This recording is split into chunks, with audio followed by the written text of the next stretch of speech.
Welcome to ProjectME the Podcast. I'm your host, Tiffany Carter, the founder of ProjectME, multi-millionaire entrepreneur, former TV newscaster, money-making expert, female empowerment speaker, and self-proclaimed office supply addict. My mission is to take the mystery out of making big money. Every week on ProjectME the Podcast, I'll share success tips, strategies, and stories from other entrepreneurs, experts, and millionaires, showing you exactly how you can achieve your most exceptional life. Now let's get to it.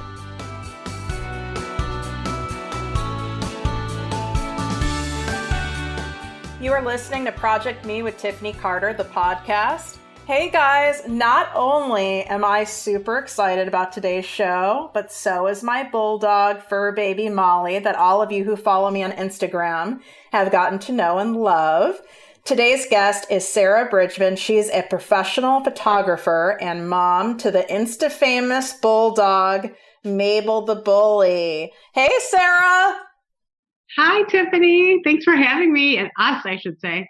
Yes, because you guys, obviously, it's a podcast, you can't see it. And because Mabel's a bulldog, she wouldn't stay still anyway. But I took a couple screenshots of her in the background. It'd be amazing if bulldogs listened, but they don't. Yeah, exactly. So I brought you on because it is, so many of us love our animals, whether it's our cat or our dog. And I'm curious, what made you make an Instagram page for Mabel? So it was I probably created it 2 years ago, but I would post pictures of her on my personal page. And it's funny because I would, have these professional photos taken with, my expensive equipment and everything like that. But when it came to Mabel, I think it's because I was so drained with working, she would just get a really quick iPhone snap.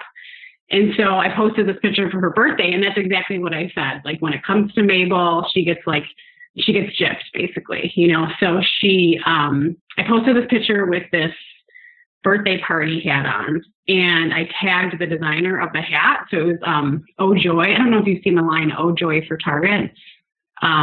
It's just a really cute, fun line. So it's this really teeny mini hat, and she's so chunky, and she looks like a little piglet, So it was just this really funny picture, and I tagged the designer.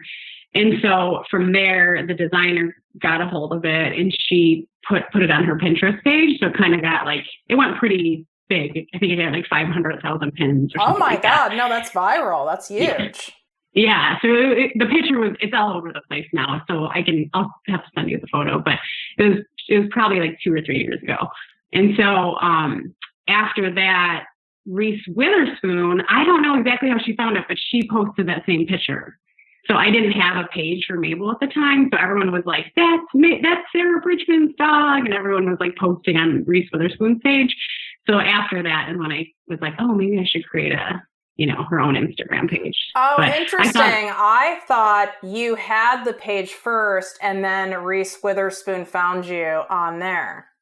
No, so it was after the fact. So after she did tag my personal page, after everyone was she probably had 100 people saying, this is, SG Bridgeman's dog. And so then she ended up going back in and re-tagging it. So from there, she ended up messaging me, and she just said she was obsessed with Mabel, and she wanted to know where I got her from, because she used to have a bulldog named Frank. So I actually got her from, it sounds really bad, but it's basically a junkyard I got her from. So she wasn't this amazing bred dog, but of course she's perfect in my eyes. But so he never bred again. The guy it was just a random thing that his dog had puppies. And so, so I told her that basically, and then I ended up sending her another image. I think I did this back to school photo of Mabel. I don't know if you saw that one. And it's really cute. So I'm single. I don't have any children. And so when all of my friends on Facebook were posting pictures of their kids going back to school, I thought it would be funny to post a picture of Mabel going back to school. And so I love it. I'll have to show you the picture. So anyway, so from there, I created the page, and then I sent her a message, and I just said, here's Mabel's page. And then she started she kept like posting stuff with Mabel. So, and every time she would post, like her fan base would go up by like, a couple thousand. So. Wow. Yeah. And then some of obviously the people who, the tens of thousands of people who follow her, then some of those people started following obviously Mabel's page, right? Yeah, exactly. Yeah. So she probably went, I think she had like 1,000 followers, and she probably went to like 6,000 followers like overnight from one of the first posts. And now it doesn't go up as much, but for the first time she ever posted, it went like crazy really quickly. But now it's kind of like a slow pace. Wow. I mean, it's so interesting because, like ProjectME, is about teaching and educating and empowering women on how to, achieve the wealth and worth they deserve by making money off of things that they love and that they're passionate about, and that it's possible.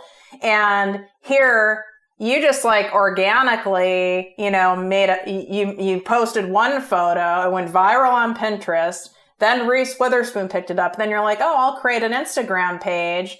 And now here you go over something and someone that you love so much.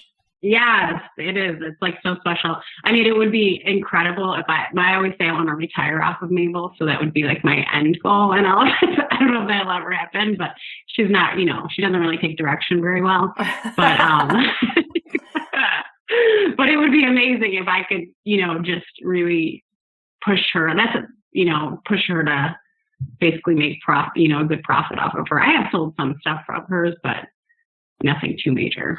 So are you getting contacted by, like pet supply or, pet supply companies at all to do any collaborations or anything? Yeah. So it's funny, actually, just recently, I'd say in the past couple months, it's been like a ton of people. So Etsy contacted me and they said, we're obsessed with Mabel. Can we send you some products? And so they've been sending me some stuff. They sent me like this really cute dog bed. And then another company sent her these like Italian leather, dog leash and collar. So I posted some pictures on my page. So there's a lot of stuff like that, like little like dog accessories that people send me and ask to take photos. So, so it's fun to get stuff in the mail with Mabel's name on it, Are they giving you any money to post, or are they giving you like the goods and then you're posting it? Yeah, basically just free product for right now. I do work with a stock photo company, which I do for my own business. And so I do submit a lot of pictures of Mabel. So she's kind of out there in the world, being, either magazines or just virtual web stuff. So I do make money off of stock images that I sell of hers. But as far as the companies go, it's usually just they're sending me products. Tell me a little more about how that whole stock image thing works. I have quite a few people who follow me who are, passionate photographers who want to turn professional or want to make more money off of their art. Tell us a little bit more about how that works with those stock photos, like how you can make money from it. Yeah. And actually it's really similar. I was actually listening to one of your last podcasts about making money while you sleep. And it's basically exactly what that is. So it's like, I may have taken a photo 7 years ago, and there's this one image actually, and it's of this couple standing in front of this house. It probably sells every month. And there's nothing really that special about the image, but for some reason I sell it. You don't really see who's buying it by selling stock photos, but you can just see how much money you make off of it. And it ends up showing up somewhere. Like sometimes you see it in a magazine or you see it on a billboard or something like that. But it's basically you do the work up front and then you just let it take off and do its thing. And for years, you could just keep selling the same exact image over and over again and just collecting profit off of it. Are Mabel's images given if you guys are looking at greeting cards or a lot of like PetSmart or those advertisements or even like places that do, pet grooming, it's very popular to use a Bulldog because they're so cute and chunky and expressive and funny. So are you noticing like a lot of your stock images of her, you're making money off of those? Yeah, for sure. I would love to know where they're going. I think that when it's talking about greeting cards, one of my next goals is probably to make it's been my goal for probably about 3 years to make greeting cards off of Mabel and do like a little coffee table book or something like that. So I hope that I would rather not sell them to greeting cards because I kind of want to do my own line with them. But I have seen,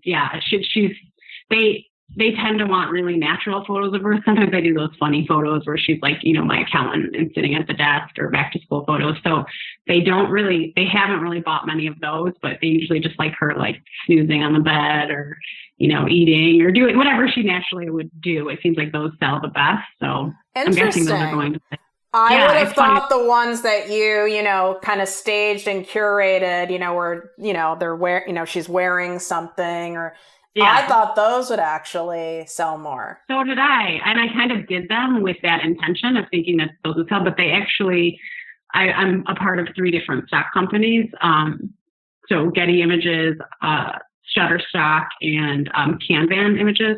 And they actually won't even take those images. So it's really interesting that, so that's why I'm like, well, I should probably create my own thing with those images. So that's a really good, though, like entrepreneurial point that, I want to make that, Sarah just gave a great example of. Just because whatever we think is going to sell the most or the customer is going to like the most or that we think is the cutest or the most beautiful or whatever, that doesn't mean it is. You have to give, the customer more of what they want. It's not just what you think, what they're paying you for Mabel in her more natural state. Well, you're going to take more of those pictures and submit them for the stock photo companies because it would be insanity to keep submitting things that they don't buy. Right? Yeah, exactly. Yeah, exactly. It would be nice if they would try to sell them, like, just kind of, but it seems like they kind of know what their niche is and what sells for them. So like I said, it's nice for me because, well, most of the time when you sell to stock images, you can't distribute those anywhere else. So, it lets me save the images that I take all this time to create with her, like the funny images, it lets me save them for myself. So it kind of worked out. I think it's going to end up working out really good in the long run. Yeah. I mean, and I'm really big on, everything happens for a reason, divine timing, universal timing. And they probably aren't buying them because you are supposed to be making those greeting cards, the coffee table book. Cause I can tell you, I would buy it. So, that's probably why, because like you just said, which I didn't know since I'm not a photographer, I didn't know that once you submit those images for those stock photos, it's not like you can use them in a bunch of places for yourself. That's part of the deal, right? Right. Yeah. And they make you sign something. I think all companies are probably different, but the ones that I signed were more exclusive. So, and they can buy rights. Like sometimes they may just buy rights for 6 months. And then after 6 months, you're good to use the photos. I sold one image that they wanted like 10-year rights on it. And, of course they had to pay like a really big price for that. But, I would never remember to start distributing it after 10 years. So basically off the table. Are you is this a side hustle, so to speak, for you? Is it, or are you like doing this full time now? So this just the stock are you talking about? Photography in general. Is this like a side hustle or is this your full-time business? Photography is my full-time business. I would say the stock is probably like a side hustle. Along with, I do some, branding and graphic, and I work with a lot of musicians doing like album covers and stuff like that. So I would say all that is probably more of my side hustle. And then the photography is like the bread and butter, I guess. Did you find that with, Mabel going viral and now Mabel's Miss Insta Famous, did that then convert or bring more clients in for your regular photography business? I probably didn't see too much overlap with that. I feel like a lot of most of my photography is like local. So they kind of already knew Mabel because I would always post her all over my Facebook page and she would always get a lot of likes. And I would post a picture of myself and maybe get like 5 likes, then a picture of Mabel and it would get like 1,200 likes. And you're like, all right, I see what the people want here. And so, I didn't see it making too much of a difference with my, my business because I kind of keep a consistent clientele as far as like business goes. Like in my area, you know, I'm more like a established photographer in Buffalo. So, and I kind of am at a place where I don't want to take it too much work. That sounds crazy, but like I've kind of reached my max. So I don't, I pick and choose what I want to be shooting right now, which is a really nice place to be. And it took a little while to get that. That's right. That's a great thing to happen. And that's the thing is when you're service-based, especially when you are the artist, you're the thing that you're selling, there's only one of you. So yeah, if they want to book you, which generally they do, there's only so many hours in a day, so much energy you have. So there's a certain point you tap out. Yeah, exactly. And that's kind of where I think I started the business working so hard and so drained and, you know, like no social life and was just working my tail off. And I was like, this doesn't really seem worth it. So it was like kind of got to the place where you raise your prices. A lot of clients fall away, but you realize the clients that stay are the ones that you want and they are paying your prices. So it's like you're doing less work for more money and kind of pays off. I'm all about that. Less work for more money, and that's possible. And the cool thing is, since there's only one of you, you can make money like I teach while you sleep as a photographer if you have images that resonate with those stock photo companies. Mm-hmm, you know, that's one of the ways. Yeah, exactly. And they kind of, you see what sells. Like once to say, you know, you may submit like 500 images and there's only 2 images that are selling. And so then what I would do is just really start gearing myself towards what sells. So if I was doing a family shoot, you know, I would offer, if I knew the family photographed really, really well and they were super easy to work with, I would offer them a discount off, and just as long as they would sign a model release. And usually I haven't had many people really care about signing model releases because everyone's posting their kids all over social media. And, you know, so it's kind of fun for them to see their picture in like an IKEA catalog or on a TV show. I've had some photos that have been on like TV shows and stuff like that. So, so I start to gear myself towards like families that I know will sell. A lot of times it's like different ethnicities and, you know, like just kind of pulling in age ranges that I know kind of sell really well. So I will promote that, you know what I mean? Like I'll try to like get some clients that will fill those spaces. Have you noticed over time, since, you know, you've been an entrepreneur for quite some time, have you noticed with the increase in all the different digital platforms that are heavily visual based, have you noticed an increase in people using stock photos because of that? Yeah, and actually, it's actually not been very beneficial towards me because with the increase has been so many more photographers who are submitting images. And so it's one of those things where there was a couple of years where I would make, I'm basically a salary off of stock images. And every year I see it decreasing because so many photographers are getting into it. And actually, if you try to even submit yourself as a photographer, a lot of stock companies are saying we're not accepting any more photographers because it's just so oversaturated right now. Which was one of the reasons why I started a couple other side hustles. So that was where I started doing, you know, working with musicians and doing album covers and trying to push Mabel for some more things, was just because our area in Buffalo just got really, really saturated with photographers.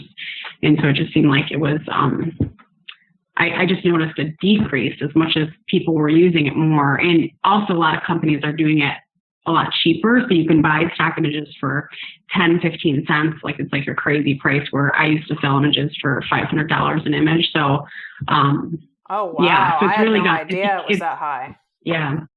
Yeah. So it's really, saturated now.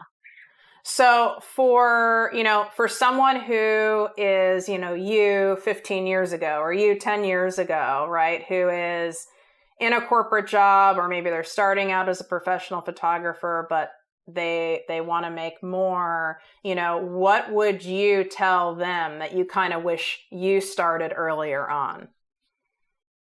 I would say to be open with your knowledge and what you know. I think I kept stuff really close to my chest, like out of like fear that someone is going to like steal something from me or like take, you know, like steal my identity. But the reality is like there's so many people who can take pictures, and like there's only one you, right? Like that's what we always hear. So it's like people hire you for you because anyone really can take a good photo. You know, like if you watch one YouTube video and you have a good camera, you really can take a good photo, but it's like your persona that you bring and like the love that you bring to the shoot, and it's people feeling super connected with you. And so I realized, I finally opened myself up because I would get questions constantly, like, where did you shoot? How did you shoot? All these questions. And so I started offering like, where I never wanted to like I was like, I'm going to lose business if I tell people all this stuff. And then I started offering like mentor sessions, which was nice because then you get paid to answer questions. And so, but I realized that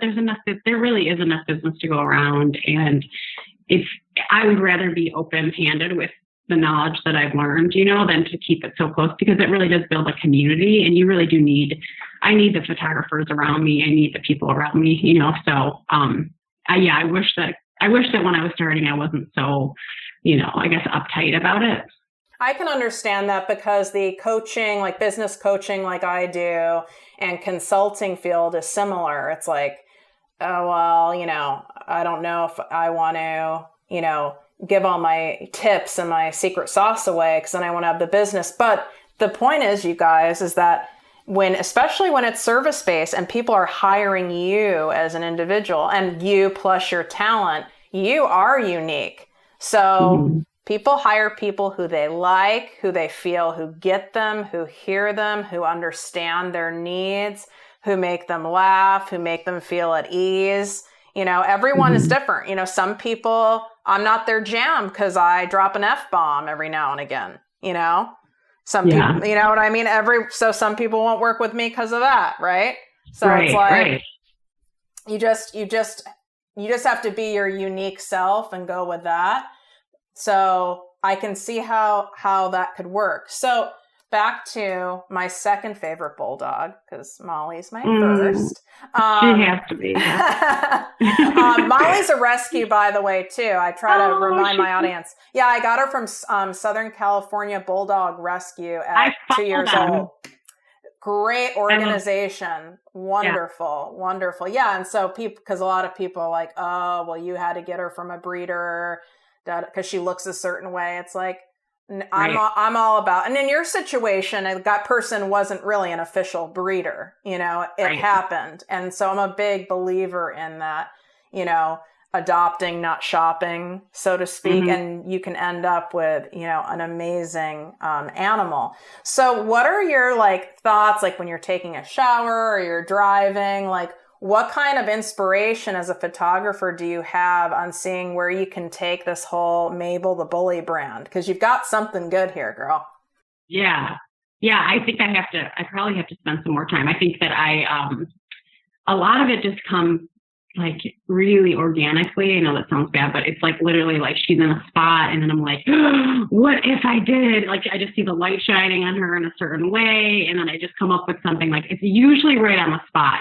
But I do think if I spent a little bit more time, like really like that one photo, I don't know if you saw the Thanksgiving photo. Yeah. So that one kind of went all over the place.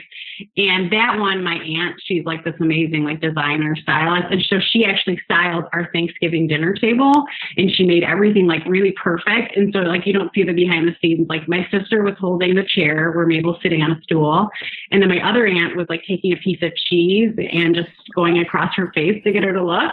And then where my second aunt was really styling the table perfect. And like, that's why I think that photo did so well, because it was really, I took the time to really, make it perfect, where a lot of times it's just, you're in the moment and you just want to do it quickly. So that is something that I actually have been thinking about, is like to sit down with a group of like really creative people and see if we can just bounce ideas off of each other to come up with, some cool stuff for her. So just some unique stuff that's not done, because you do see a lot of Bulldogs in really funny situations.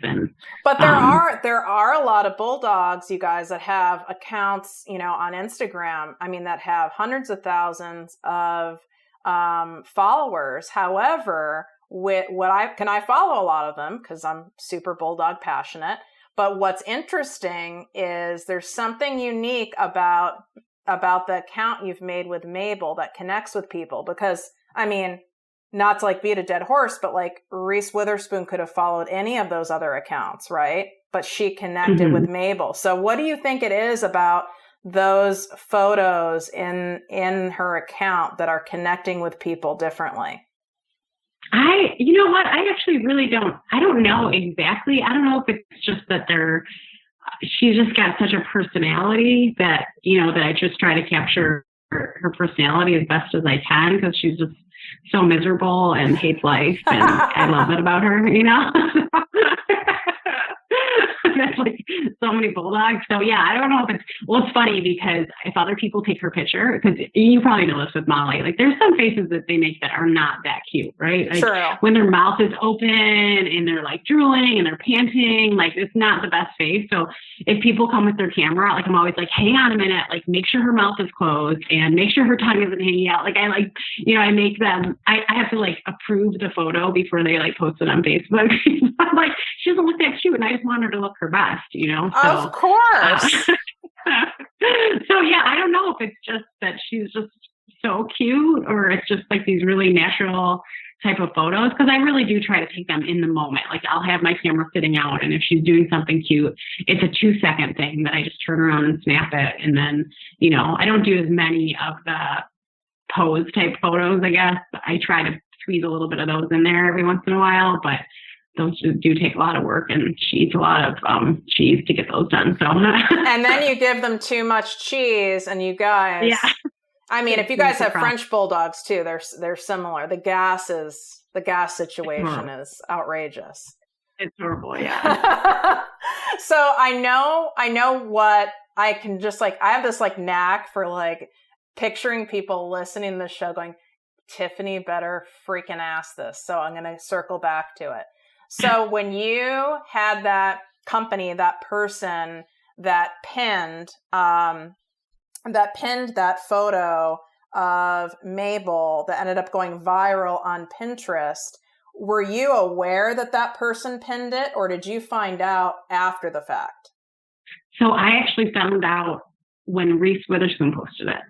And then I was like, how would Reece Witherspoon know about this? And then everyone was like, you didn't see her photo? It was like all over Pinterest. And then if you go on Ojoy's page, she has her own, categories. I think she's under Party Pup. So it kind of went viral. And it's like, if you search for Party Pup, it'll come up.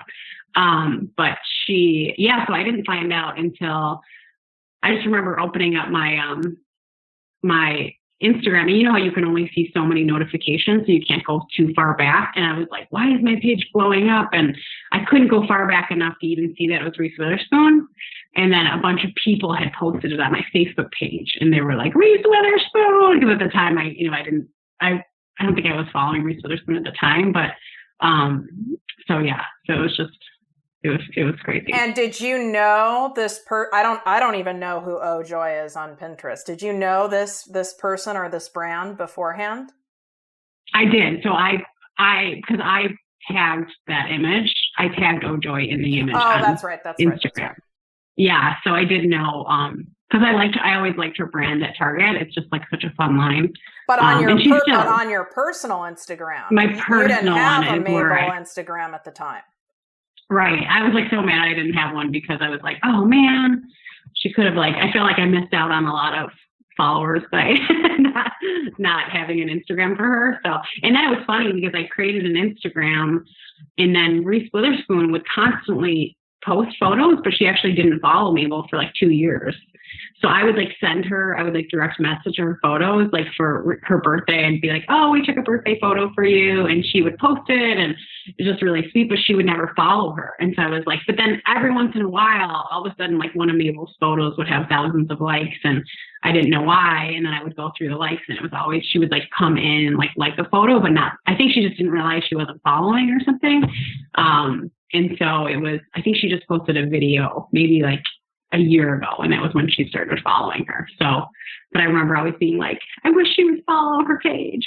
Yeah, but the thing is, it's actually better. I mean, I'm glad she's following you now, but it's better that what she did was actually better for you by her posting and tagging.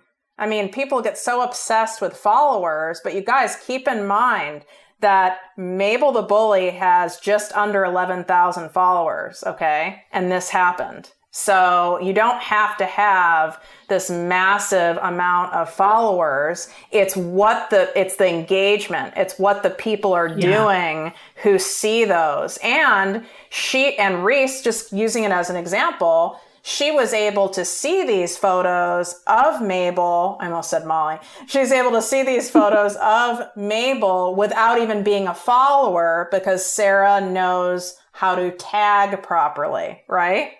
Yeah, for sure. And what a smart idea. And I know it was like sincere and from the heart, which are the best, but what a smart, marketing, so to speak, idea, but it was also from the heart that you sent,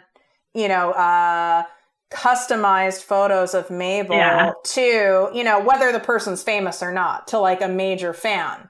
That's brilliant. I mean, and there definitely was an ulterior motive to it for sure. It wasn't just sure, because it takes work. It takes work, but it's you're giving value to someone, whether it was a famous person or just like a mega fan or someone who owned a dog food company or something. Smart business strategy, but the value's high. They're getting like a customized photo of something super cute that they can share. Yeah. And I try to really engage with, people who are commenting. Like I just had someone probably about 2 weeks ago who their mother was obsessed with Mabel and it was like her 50th birthday. And could you send me, something like a signed picture of Mabel? So I do try to because I think it is so sweet that people, because obviously I love her so much, so I think it's just so sweet that people love her and, she's like the pride and joy of my life. So. Oh my God. See, you guys, this is why I always have Molly on my account, because first off, people seem to enjoy her. I put her mostly, in my stories, but that gets more engagement than anything else in my stories. I could be telling you a money tip that without a doubt I know is going to increase, at least make you at minimum $1,000 extra a month.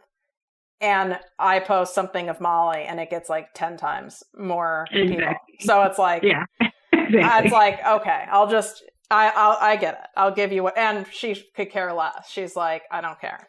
So, exactly. I mean, you really, you're so casual about it and it is organic what happened, but you also are doing something smart. You're engaging with people. You're taking the time, and you guys listen, all it took was one photo in this case. Now, granted, you're a professional photographer, but I mean, it's not, so you actually take a very nice looking photo. It's not some dark, weird photo, but it's all it took was one photo that she tagged properly that ended up on Pinterest, that went viral, that went to a celebrity. I mean, one photo, you guys, this is the kind of stuff that happens. This is why we love social media. Yeah.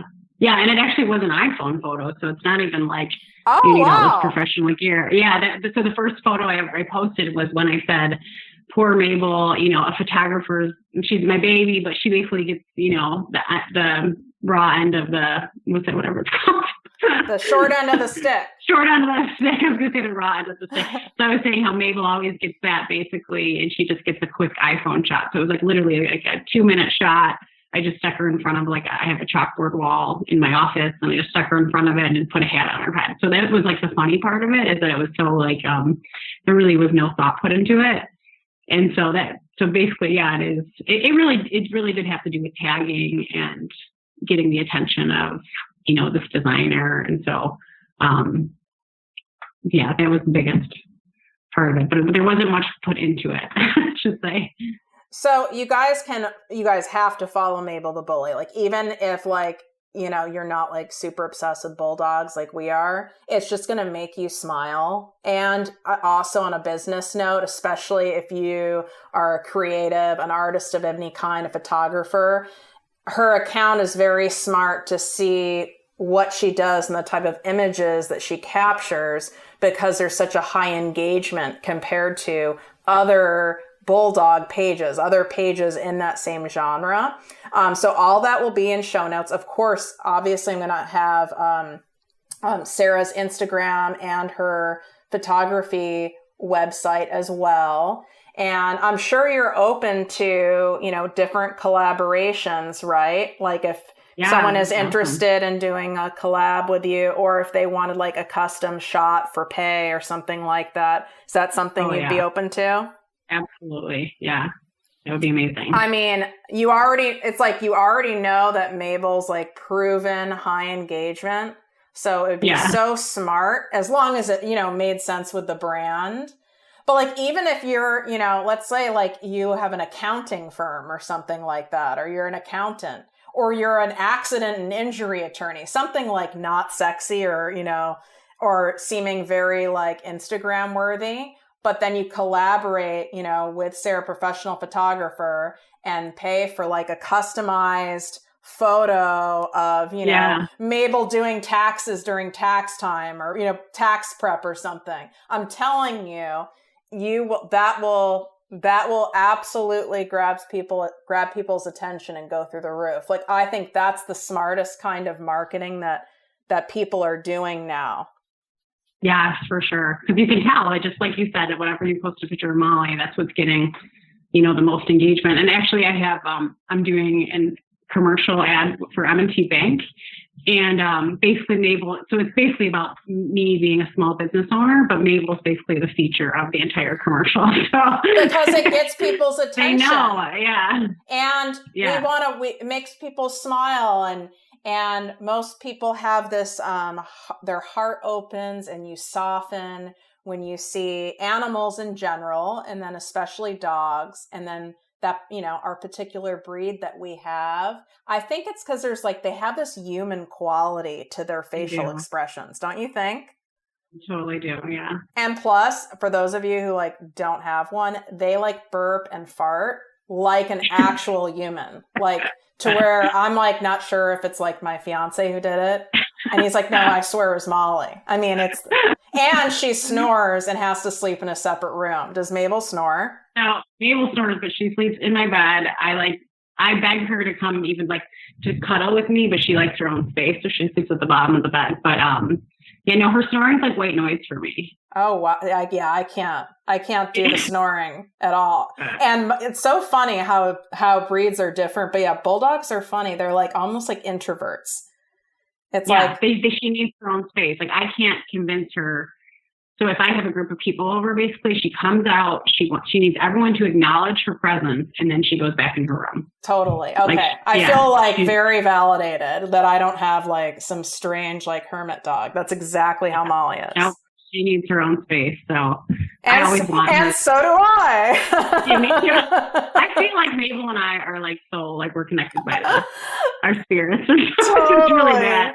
I'm like the introvert extrovert. I'm the same. And so it's like, there you go. Me too. I always joke that I'm single, I don't have any kids, but I always joke that when people come to my house, like if they don't acknowledge Mabel, I'm basically like, you can just leave. Like you shouldn't be here. Like if you don't give Mabel all your love and attention, like I don't think that you're worthy enough to be in my home, in a joking way. And so, I always joke that once I do have a baby, like when people come to see the baby, I'll be like, did you say hi to Mabel?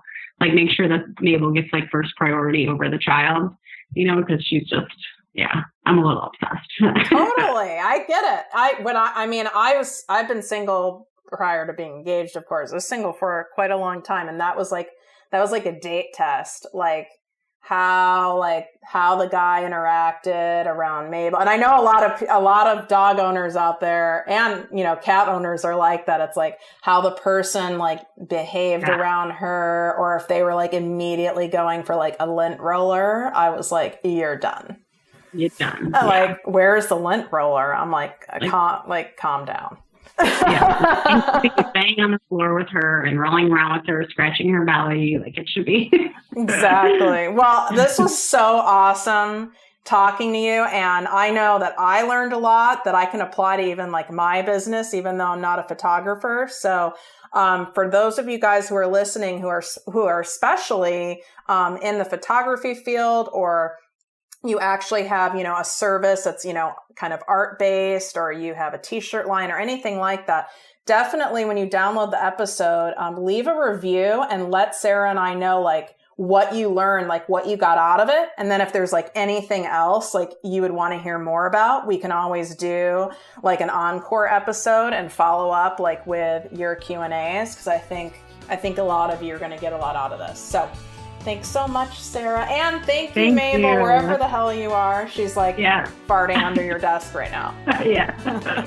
Thank you so much. It was so much fun.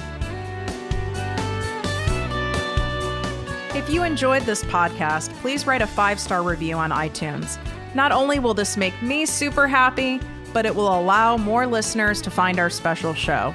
Simply help me help others.